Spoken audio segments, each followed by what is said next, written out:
Hello everyone, আসসালামু আলাইকুম। Welcome to our cooking channel. আজকে আমি আপনাদের দেখাবো দোকানের মতো সিক্রেট মশলা সহ চটপটি বানানোর সিম্পল রেসিপি।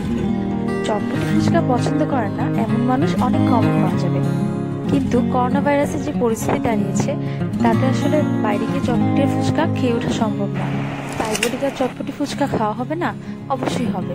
আজকে আমি আপনাদের জন্য নিয়ে এসেছি বেলি রোডের বিখ্যাত ফুচকার দোকানের চটপটির সিক্রেট রেসিপি। এই রেসিপিটা বেলি রোডের ফুচকার দোকানে ভাইয়াদের থেকে নেওয়া। আশা করি রেসিপিটা সবার ভালো লাগবে আমার চ্যানেলটি অবশ্যই সাবস্ক্রাইব করবেন। আর কেউ যদি বাসায় বসে ফুচকা অর্ডার করতে চান তাহলে আমার পেজ থেকে অবশ্যই করতে পারেন। তাহলে চলুন দেরি না করে শুরু করা যাক। প্রথমে আমি নিয়ে নিচ্ছি 2 কাপ ডাবলি বা ছোলা। এটাকে আমি সারা রাত ধরে পানিতে ভিজিয়ে রেখেছিলাম। ভালোভাবে ধুয়ে এটাতে আমি দিয়ে দিচ্ছি 5 কাপ পরিমাণে পানি। ছোলাটা আসলে মিনিমাম 7-8 ঘন্টা না ভিজলে এটা ভালোভাবে সিদ্ধ হতে চায় না। এবার ছোলাটাকে বয়েল করার জন্য এটাকে আমি চুলায় বসিয়ে এতে আমি দিয়ে দিচ্ছি 1 টেবিল চামচ লবণ আর 1/2 চা চামচ হচ্ছে একটু কম খাবার সোডা। অনেকে মনে করেন অনেক ধরনের মশলা লাগে, কিন্তু আসলে সর্বসাকুল্যে এই দুটো উপকরণ দিয়ে এটা সিদ্ধ হবে।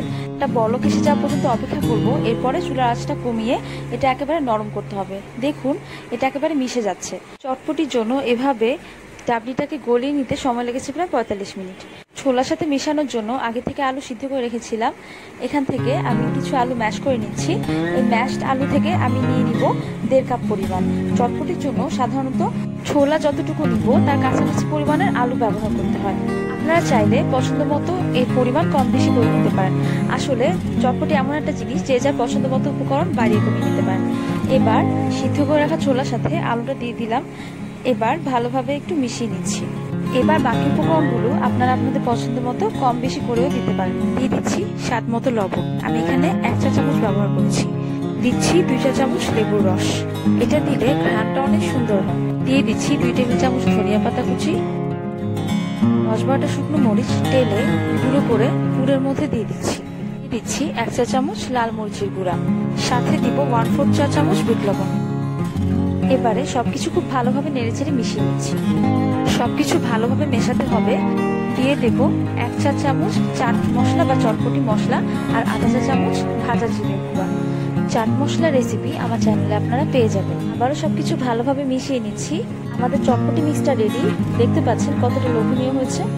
এবার এই চটপটি মিক্সটা আমি ভালোভাবে ম্যাশ করে নিচ্ছি। চটপটিতে তেঁতুলের টক দিলে এর স্বাদ বহুগুণে বেড়ে যায়। এর জন্য এতে আমি একটু তেঁতুলের টক ব্যবহার করব। আপনারা চাইলে এটা স্কিপ করতে পারেন। এর জন্য 1 কাপ পরিমাণে তেঁতুল দিয়ে নর্মাল পানিতে 10 মিনিট ভিজিয়ে রেখেছিলাম। এর থেকে ভালোভাবে কষলে কষলে পুরোটা তেঁতুলের নির্যাস বের করে নিচ্ছি। তেঁতুলটা ভিজিয়ে রাখলে এর থেকে সমস্ত ময়লাও দূর হয়ে যায়, আবার সহজেই নরম হয়ে আসে। তেঁতুলের সমস্ত নির্যাস বের করা হয়ে গেলে এটাকে আমি একটি স্ট্রেনারের সাহায্যে ভালোভাবে ছেঁকে এর থেকে খোসা সমস্ত অপরিষ্কার অংশ নির্যাস থেকে আলাদা করে নিচ্ছি। এবার এই নির্যাসের সাথে 1 কাপ পরিমাণে পানি মিশিয়ে নিচ্ছি। ব্যাস, আমাদের টক তৈরি। এটাতে আর কোনো চটপটির জন্য আমি এই টকটাই ব্যবহার করছি। এখান থেকে আমি প্রায় 1 কাপ পরিমাণে রস দিয়ে দিচ্ছি। একটু একটু করে মিশাচ্ছি। আপনারা চাইলে এই রসের পরিমাণ কম বা বেশিও দিতে পারেন।